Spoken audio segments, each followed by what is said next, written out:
ஜெயலட்சுமி அவர்களின் பதிவு இது. சிக்கனம் தரும் வருமானம். சிக்கனமாக இல்லாதவன் சந்தோஷமாக வாழ முடியாது. எவ்வளவு வருமானம் உள்ளவர்களுக்கும் சிக்கனம் என்பது நன்மை தரும்.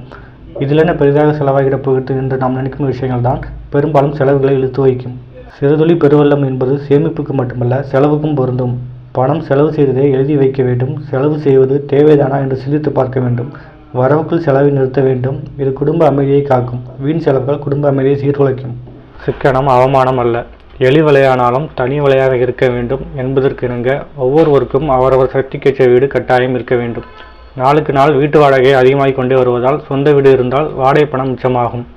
தற்போது பல இடங்களில் வாடகைக்கு இருப்போர் குறிப்பிட்ட ஒரு தொகையை வீட்டு உரிமையாளரிடம் தந்துவிட்டு லீஸ் எடுத்துக்கொள்கின்றனர். லீஸுக்கு கொடுக்க வைத்திருக்கும் பணத்தோடு வங்கியில் வீடு கட்டுவதற்கான கடனையும் பெற்றால் நமக்கு ஏற்ற வீடு ஒன்றை சொந்தமாக கட்டிக்கொள்ளலாம். சிக்கனமாகவும் இருக்கும். சிக்கனத்தை அவமானமாக கருத வேண்டாம். வீட்டில் சிக்கனம். பழைய மரச்சாமான் கடையில் வேண்டிய கதவு ஜன்னல்கள் அனைத்தையும் வாங்கிவிடலாம். வார்னிஷ் அல்லது பெயிண்ட் அடித்தால் புதியது போலவே இருக்கும். தற்போது பசுமை கட்டிடங்கள் வந்துவிட்டன. நீண்டகால நோக்கில் பசுமை கட்டிடங்கள் ஆண்டுக்கு 30% மின் செலவை மிச்சப்படுத்துகின்றன. 50% தண்ணீர் பயன்பாட்டை குறைக்கின்றன. கூடவே ஆரோக்கியத்தையும் அளிக்கின்றன. பகலில் எந்த அறைகளிலும் மின்விளக்குகள் எரியாத வகையில் ஒவ்வொரு அறையையும் போதிய சூரிய வெளிச்சம் மற்றும் காற்று வரும்படி கட்ட வேண்டும். இல்லையென்றால் பெரிய ஜன்னல்கள் அமைக்கலாம். இதனால் வீட்டுக்குள் காற்றோட்டத்துடன் கூடிய சூரிய வெளிச்சம் கிடைக்கும். வீடுகளில் ஜன்னல் மற்றும் கதவுகளில் சூரிய பிரதிபலிப்பு மற்றும் டில்டட் கண்ணாடிகளை பயன்படுத்துவதால் வெளியிலுள்ள வெப்பம் அறைக்குள் வராது.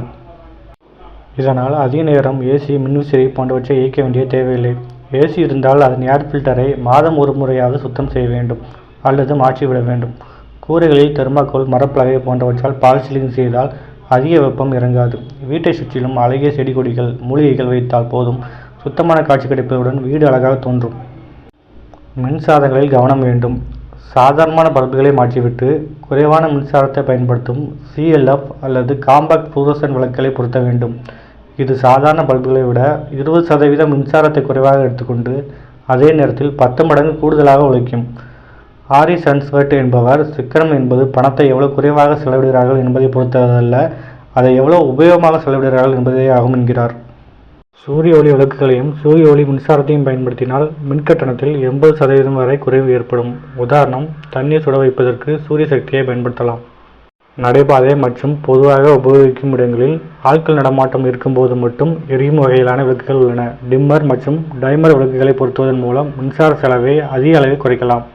தேவையான நேரம் தவிர மற்ற நேரங்களில் மின்விளக்கு, மின்விசிறி, தொலைக்காட்சி, அலைபேசி போன்றவற்றை பயன்படுத்தக்கூடாது.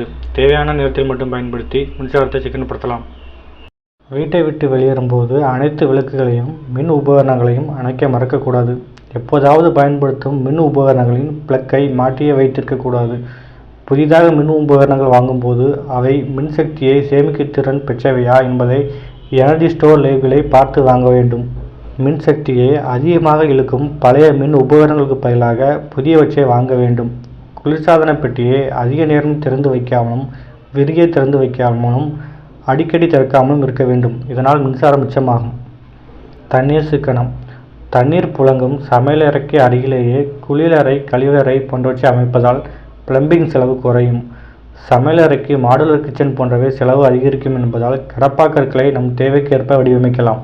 காய்கறி உட்பட சமையலுக்கு தேவையான பொருட்களை தயாராக பக்கத்தில் வைத்துக்கொண்டு அடுப்பை பற்ற வைக்க வேண்டும். கொதி வந்ததும் தீயின் அளவை குறைக்க வேண்டும். முக்கியமாக அடுப்பை சிம்மில் வைத்து சமைப்பதால் எரிவாயுவை சிக்கனப்படுத்தலாம். குளியல் அறையில் உள்ள ஷவர்களில் காற்றுடன் நீர் வெளியேறும் ஷவர்களை பயன்படுத்துவதால் குறைவான தண்ணீரே செலவாகும். இது தண்ணீர் சிக்கனத்துக்கு உதவும். குளியல் அறை மற்றும் சமையல் அறைகளில் பயன்படுத்திய தண்ணீரை தோட்டங்களில் உள்ள செடி கொடிகளுக்கும் பயன்படுத்தலாம். குளியல் அறை, கழிப்பறை போன்றவற்றுக்கு பிளாஸ்டிக் கதவுகளை உபயோகிக்கலாம். முகம், கை துடைக்க பயன்படுத்தி தூக்கி எறியும் டிஷ்யூ பேப்பர்களுக்கு பதிலாக துண்டையை பயன்படுத்தலாம். வீடுகளில் ஆங்காங்கே தண்ணீர் குழாய்களை அமைக்காமல் 1 அல்லது 2 இடங்களில் மட்டுமே குழாய்களை அமைக்க வேண்டும். அதனால் தண்ணீரை சிக்கனப்படுத்தலாம். ஆடைகள் அதிகமாக இருக்கும்போது மட்டும் வாஷிங் மிஷின்களை பயன்படுத்தலாம். மின்சார விரயம் தவிர்ப்போம். கணினி இணைப்பு ஒயர்கள், ஸ்பீக்கர்கள், இங்கு கேட்ரிட்ஜ், சிடிக்கள், டிவிடிக்கள் போன்ற கணினி பயன்பாட்டு பொருட்களில் பெரும்பான்மையானவை மறுபயன்பாட்டிற்கு உரியனவாக உருவாக்கப்பட்டுள்ளன. செல்போன் சார்ஜ் ஆனவுடன் சார்ஜர்களை அணைத்துவிட வேண்டும். அவை சார்ஜில் இருந்தால் மின்சாரம் வீணாகும். அறைகளை சுத்தம் செய்ய ரசாயன கிளீனர்களை பயன்படுத்துவதை தவிர்த்து இயற்கையான கிளீனர்களை பயன்படுத்தலாம். ஆரோக்கியத்திற்கு நல்லது. வருமானம் என்பது உழைத்து பணம் கொண்டு வருவது மட்டுமல்ல, சிக்கனமும் தான் என்பதை மனதில் கொள்ள வேண்டிய காலகட்டத்தில் இருக்கிறோம்.